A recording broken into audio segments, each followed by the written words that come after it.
com estes lançamentos estão-se a tornar, de facto, um mito. Bom, boa tarde a todos.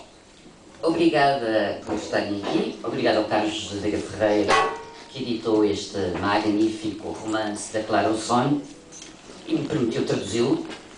E muito obrigada a ti, Clara, não só pela paciência com que durante meses respondeste a todas as minhas inúmeras dúvidas, mas sobretudo pelas horas de imenso prazer, inquietação, revolta e interrogações que a tua Filha do Leste me proporcionou.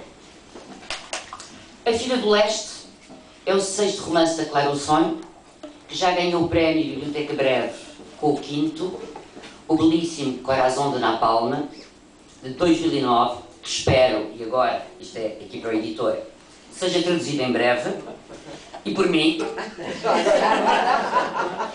por ter a certeza de que os leitores portugueses gostarão de saber a história de Fede, a sua obsessão por Sid Vicious e a sua paixão por uma mãe ausente.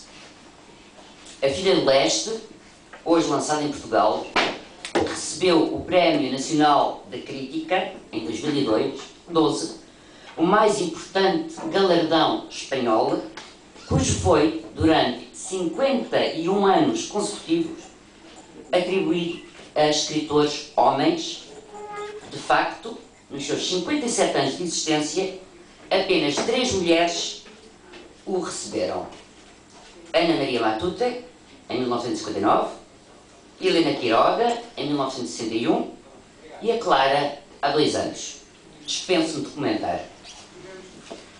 A Filha do Leste, cuja leitura recomendo absolutamente, em primeiro lugar pela enorme qualidade literária, pela escrita límpida e segura, pelo registro tantas vezes irónico, diria mesmo mordaz, pela construção perfeita de um universo habitado por jovens estudantes que vivem a guerra de modo diferente e pelos responsáveis políticos desse drama cotidiano e invivível em que a ex-Jugoslávia se tornou.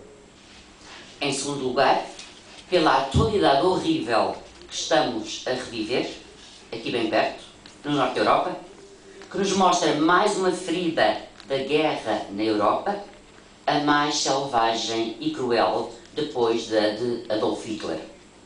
É uma ferida que continua aberta, provocada por um horror que julgávamos impossível. A que ficou conhecida como Guerra Serbo-Bósnia ou dos Balcãs. Fomos muitos os que assistimos, escudados pelo nosso ecrã de televisão, às atrocidades na Bósnia, como se fosse um filme de terror longínquo e não nos dissesse diretamente respeito, porque éramos apenas espectadores e nunca personagens, podendo, se quiséssemos, desligar a televisão e retomar o nosso dia-a-dia pacato e pacífico, fazendo por esquecer que esse distanciamento mais não era do que conivência cobarde, como se diz na página 237. A televisão trouxe a guerra aos lares dos europeus e dos norte-americanos. Entre um anúncio de carros e outro de papel higiênico, surgia de repente o rosto pálido de um prisioneiro de Omarska, famélico, mumificado, como uma censura na sua desnudez côncava. Os alemães, ao menos, facultavam uniformes aos judeus. Assim não pareciam tão magros.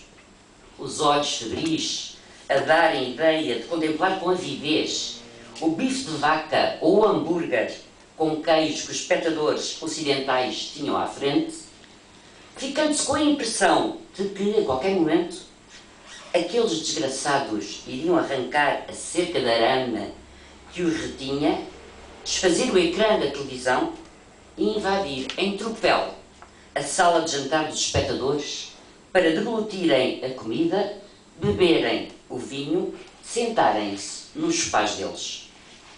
Ainda se fossem negros, estamos habituados a ver negros esfomeados. Mas estes são brancos europeus, como nós, e estão mesmo aqui pertinho, a 1 hora de avião, a 6 horas de carro.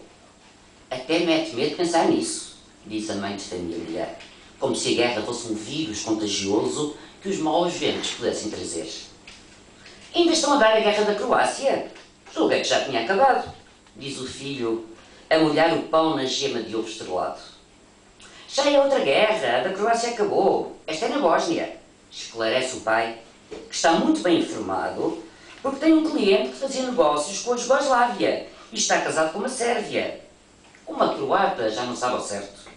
E a seguir explica à família que os croatas são católicos e os bósnios muçulmanos.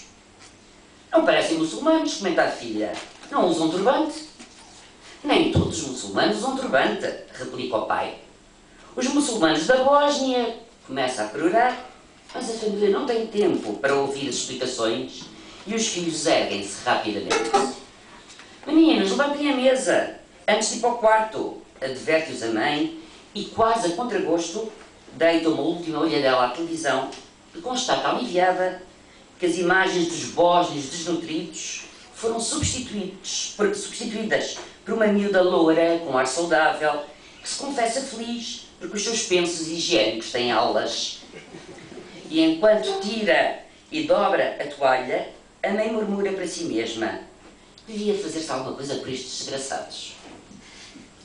E até por esta razão, pelo facto de, como esta família tipo que a Clara descreve, termos desligado a televisão porque as imagens nos incomodavam, devemos ler o livro e ouvir a Clara, que mergulhou nesse caos muito para lá da simples escrita do livro, deslocando-se a Haia há 2 anos para assistir ao julgamento de Ratov Mladic, o carniceiro da Bósnia, durante 15 anos fugitivo da justiça e personagem central do livro, para recordarmos como se comportou a comunidade internacional face a um conflito que matou 100.000 pessoas e obrigou 2 milhões a deslocarem-se.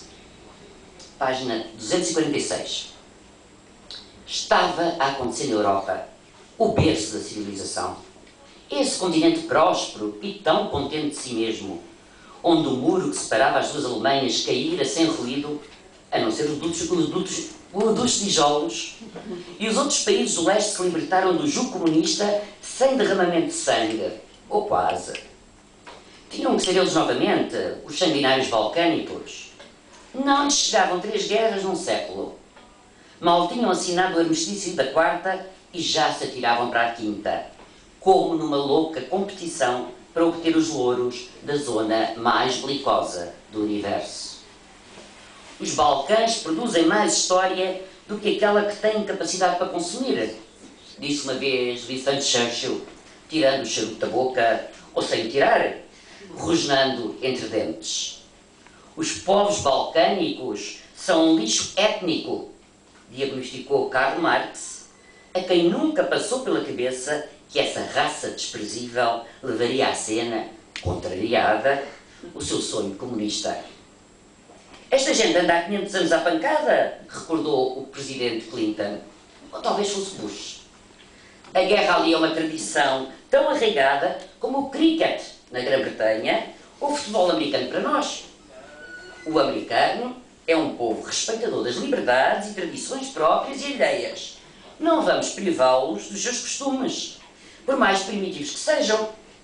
Uma intervenção externa apenas irá piorar as coisas, concordaram os franceses, os alemães, os ingleses, os russos, os norte-americanos. Que andem à porrada que tiverem de andar. E quando tudo estiver terminado, iremos lá pôr ordem. Fim de citação. E como do nacionalismo primário podem surgir a xenofobia, o ódio, o fascismo, a tortura e o genocídio. Imprescindível. Asseguro-vos, e os que me conhecem sabem que não sou dada a entusiasmos despropositados. Imprescindível e admirável. Numa noite de março de 1994, uma jovem sérvia suicidou-se na casa onde vivia com os pais e o irmão, em Belgrado. Esta história, uma tragédia que noutras circunstâncias afetaria quase só os familiares e amigos próximos, tornou-se rapidamente matéria de especulação e análise pós-média do mundo inteiro. A rapariga, de 23 anos, brilhante aluna de medicina e ultranacionalista, chamava-se Ana Mladic e era filha de Ratko Mladic, o general que ficou conhecido pelo epíteto de o carniceiro da Bósnia, e o qual, como retaliação pela morte da filha, ordenou a matança de Srebrenica, isto é, mandou executar 8.000 bósnios, o pior massacre em tempo de guerra na Europa desde a Segunda Guerra Mundial, após meses de bombardeamento e cerco. Página 257. Dražan Erdemović, um soldado do exército servo-bósnio, de mãe croata e pai sérvio, prestou declarações no Tribunal de Haia sobre o que acontecera em Srebrenica. Explicou que naquela manhã um autocarro levou os membros da sua companhia para uma pocilga abandonada. Desconheciam a missão. Fumavam e dormiam a cesta, deitados na erva, à espera de que alguém os informasse. Ao fim de um bocado, chegou uma velha caminhoneta de carreira, de onde começaram a descer homens com os olhos vendados e as mãos atadas. Foi então que o comandante lhes deu instruções. Iriam chegar mais autocarros como aquele, disse-lhes, cheios de muçulmanos. Deviam executá-los. Dražan alegou em tribunal que se opôs àquela ordem. Não estava disposto a matar a sangue frio homens maniatados, todos eles civis. O comandante, compreensivo, deu-lhe hipótese: se não disparares. Se não queres, não faças, disse. Dá-me a tua metralhadora e põe-te na fila com os prisioneiros para dispararmos também contra ti. O horário da execução foi das 10 da manhã às 3 da tarde, com breves intervalos para fumar um cigarro e beber um gole de raquija entre dois autocarros. Obrigavam os prisioneiros a ajoelhar-se no chão. Os soldados, colocados por trás, disparavam rajadas de metralhadora. Cada soldado do pelotão escolhia uma vítima. Erdemović contou que em menos de 15 minutos executaram 70 pessoas, o que quer dizer que em 5 horas mataram, perto-me na conta. Erdemović expressou ao tribunal a estranheza perante a docilidade dos executados. Nenhum se revoltou, nem tentou fugir. Nem sequer os prisioneiros, a quem tanto era a pressa, não tinham tapado os olhos, nem atado as mãos. Quando desciam do autocarro, a primeira coisa que os desgraçados viam eram as pilhas de cadáveres amontoados e sentiam o fedor da carne que, sob o intenso sol de julho, começava a apodrecer. Só um lutou pela vida. Um homem dos 50 anos tentou convencer o comandante de que tinha amigos sérvios e mostrou-lhe uma lista de sérvios a quem salvar a vida, implorando clemência. Erdemović sentiu alguma simpatia por aquele homem que lutava pela vida. Ofereceram um cigarro, conversaram. Antes vivíamos todos juntos, sérvios, croatas e muçulmanos. O que é que nos sucedeu? Como podemos deixar que isto acontecesse? Perguntou o prisioneiro. E Erdemović respondeu: sei tanto como o senhor. Gostava que alguém me conseguisse explicar. Sou meio croata e a minha mulher é sérvia. A conversa foi interrompida por um superior. Um minuto mais tarde, o prisioneiro era um cadáver. Quando acabou o turno, Erdemović apercebeu-se que a única sequela física que lhe ficara da matança era uma bolha no indicador da mão direita. As equipas de execução andavam acompanhados por bulldozers que cavavam buracos para onde se tiravam os cadáveres. Em 3 dias, as forças sérvias executaram 8.000 bósnios, na sua maioria do sexo masculino, entre os quais crianças e adolescentes. Os executados no primeiro dia foram os que tiveram mais sorte. Os outros ficaram encerrados, sem comida nem bebida, até chegar a vez deles. Nem todos morreram de um tiro na nuca. Houve uns tantos degolados, outros torturados antes de serem mortos, e por fim outros, inevitavelmente, antes de morrer, obrigados a cavar as próprias sepulturas. Enterraram-nos em valas comuns, que meses mais tarde exumariam, trasladando os restos para uma segunda fossa, onde se misturariam com outros corpos para dificultar uma possível investigação futura. Será que foi insuportável para Ana Mladic descobrir quem era o pai e por isso se suicidou? Foi um sacrifício, um ato heroico ou uma forma de autodestruição?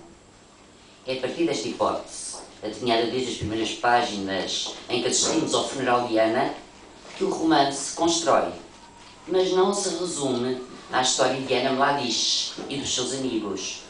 Antes a integra num plano mais vasto, onde a história dos Balcãs nos surge como uma sucessão de factos que nos permitem entender a tragédia, desde a derrota do rei Lázar na Batalha do Kosovo, no século XIV, ao assassinato em Sarajevo do arquiduque Francisco Fernando da Áustria-Hungria e da sua esposa Sofia pelo terrorista sérvio da organização clandestina Mão Negra, Gavrilo Princip, que desencadearia a Primeira Guerra Mundial, passando e detendo-se na Segunda Guerra, que explicará, em grande medida, o que acontece no tempo presente da narrativa, a Primeira Guerra filmada no mundo, como nos explica a Clara.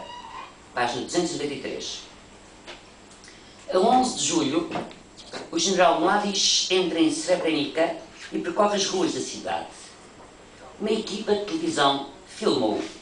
O passo de Mladic é forte, enérgico. Observa com indiferença as fachadas destruídas das casas, os edifícios queimados, a sujidade, os destroços. Nada disso o incomoda, porque a obra é sua e tem uma causa. Um exuberante Mladic, o rosto sério, a voz contida, declara em frente das câmaras: aqui estamos, a 11 de julho de 1995, na Srebrenica, Sérvia, precisamente na véspera de um grande dia para a Sérvia. Oferecemos esta cidade à nação sérvia, recordando a insurreição contra os turcos. Chegou a hora de se vingar dos muçulmanos. O suposto agravo que Mladic pretende reparar aconteceu há séculos, mas o passado está sempre presente nos Balcãs, os tempos confundem-se e o esquecimento não existe. A Câmara segue Mladic na sua marcha triunfal. Se muitos de nós aguardamos em vão a grande oportunidade que justifica a nossa existência, Mladic teve-a e foi, sem a menor dúvida, aquela. Em tom imperativo, exige aos ajudantes que retirem os letreiros com nomes muçulmanos das ruas e intima o seu inferior, o general Kritisk, para que não se distraia. Há muito que fazer. Nessa noite, reúne-se com o coronel Karremans no Hotel Fontana de Bratunac. Para criar ambiente, os sérvios recebem o comandante holandês e os seus assistentes com o espetáculo da degolação de um porco. É isto que vamos fazer aos refugiados que os senhores protegem, avisa Mladic. Evacuaremos Srebrenica à nossa maneira. A entrevista de Mladic com Karremans também foi gravada, para eterno embaraço deste último. Um Mladic altivo e fanfarrão interroga Karremans: com que então o senhor deu ordem aos seus soldados para dispararem contra os meus e pediu à aviação da NATO que bombardeasse as minhas tropas e posições? Não, de forma nenhuma, defende-se Karremans. Não sou eu quem decide essas coisas. As decisões, a partir do que informo, são tomadas no alto comando de Sarajevo e nas Nações Unidas, em Nova Iorque. Fim de citação. Tudo gira, pois, à volta do mito da Grande Sérvia, pano de fundo da orgia de violência, com capítulos que, sob o título de Galeria de Heróis, percorrem sucessivamente as vidas e carreiras fulgurantes dos três grandes protagonistas históricos da Guerra dos Balcãs. Slobodan Milosevic, presidente da Sérvia de 1989 até 97 e da Jugoslávia de 97 a 2000, Radovan Karadzic, presidente da República Sérvia entre 92 e 96, e Ratko Mladic, chefe de Estado-Maior do Exército da República Sérvia da Bósnia. Esta série, que poderemos designar como romance histórico, alterna com a intriga ficcional que constrói a vida e os sentimentos de Ana Mladic durante uma viagem inicial e iniciática a Moscovo, onde é confrontada com a verdade sobre o pai que adora e que vê como um herói. Cito: contou-lhe que o pai era muito trabalhador, um homem sedento de saber e um autodidata, que reparara a falta de uma formação universitária por sua própria conta. Leitor compulsivo Interessava-se por tudo. Sabia de cor passagens inteiras da Guerra e Paz. Jogava xadrez como um profissional e era um atleta. Nadava, corria, jogava futebol, ping-pong. Ninguém diria que já fizera 50 anos. Estava cheio de vitalidade. Era um verdadeiro feminista. Dizia que a única coisa sagrada que há à face da Terra é a mulher e nunca duvidara das capacidades dela. Estava convencido que, se ela quisesse, podia ser uma cirurgiã tão boa como o melhor dos homens. Incutir-lhe a importância do esforço e da tenacidade. Era a inspiração e o modelo dela. Ao longo do romance, estes dois planos, muito diferentes na sua construção e desenvolvimento, intercalam-se em capítulos que nos vão fornecendo as informações necessárias para podermos entender o final, onde estes planos convergem. No primeiro, que corresponde aos capítulos ímpares, a personagem central é Ana Mladic. Embora não seja só o seu ponto de vista o escolhido pela autora, que opta também por dar voz a um amigo da protagonista, o judeu Danilo Papo, figura admirável de ironia e narrador fundamental para explicar a complexidade étnica e cultural que esteve na origem do conflito e que acompanha com o leitor a evolução psicológica de Ana, uma rapariginha banal, cheia de clichês, vagamente provinciana.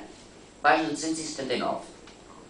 De mão dada com a filha Ana, caminha ao seu lado o marido, esse homem generoso que renunciou a que os filhos herdassem o seu apelido. Não tem rosto, ainda não. A cara está na sombra. Quando se iluminar e os trajes se definirem, revelará feições nobres. Será um homem elegante e viril, em nada parecido com os outros homens que ela conheceu. Mostrar-se-á atento, carinhoso, inteligente, sincero.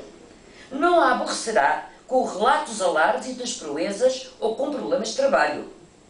Preferirá escutá-la. Beberá com moderação, nunca se embebedará, nem terá bruscas alterações de humor, súbitos ataques de cólera que farão tremer a mulher e os filhos. Será um homem contido, refletido, muito compreensivo com as fraquezas alheias, sobretudo as da esposa, que a ele não lhe parecerão defeitos, antes qualidades, e à qual nunca exigirá, com maus modos, que lhe traga mais pão ou lhe sirva o jantar. Não será preciso falarem, nem sequer olharem-se nos olhos. Terá uma espécie de comunicação telepática. Não fumará, evidentemente, será saudável e desportista.